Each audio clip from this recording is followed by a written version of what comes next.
Sandrine Bonnaire, en larmes, raconte la mort de sa mère en EHPAD. Elle a fini comme une merde. Invitée de l'émission En Aparté mardi 23 janvier, Sandrine Bonnaire est revenue sur la fin de vie de sa mère, qui l'a poussée à porter plainte contre l'EHPAD dans lequel elle résidait. Question de fin de vie. Mardi 23 janvier, Sandrine Bonnaire est venue parler de sa carrière, riche d'une soixantaine de films, dans En Aparté.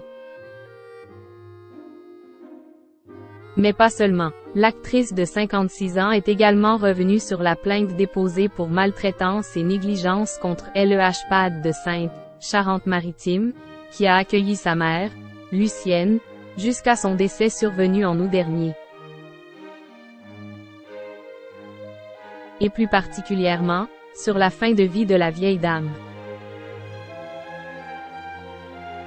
Elle continue à être une source d'inspiration pour moi. Ma mère était très fantasque, a confié la comédienne doublement césarisée en 1984 et en 1986. Très en colère, l'artiste confie également que ses traitements sont d'autant plus injustes que sa mère a eu une vie difficile. Elle a élevé 11 enfants, et puis, à part cette parenthèse de sa maison à Oulgat et ses enfants, elle a fini comme une merde, je vous jure, c'est le mot, a-t-elle finalement lâché, avant de confesser. Et ça, c'est le plus douloureux pour moi. Il y a quelque chose d'inacceptable. On a constaté plein de défaillances, de négligence. Interrogée par la présentatrice, Nathalie Lévy, sur les conditions de vie de Lucienne Bonnaire, elle interprète de Blanche Courtin dans 3 jours et une vie, réalisée par Nicolas Boukrieff en 2019, explique qu'elle a eu des soupçons de maltraitance durant très longtemps. Mais, par manque de place, la famille de la pensionnaire n'a pas pu la transférer dans un autre établissement.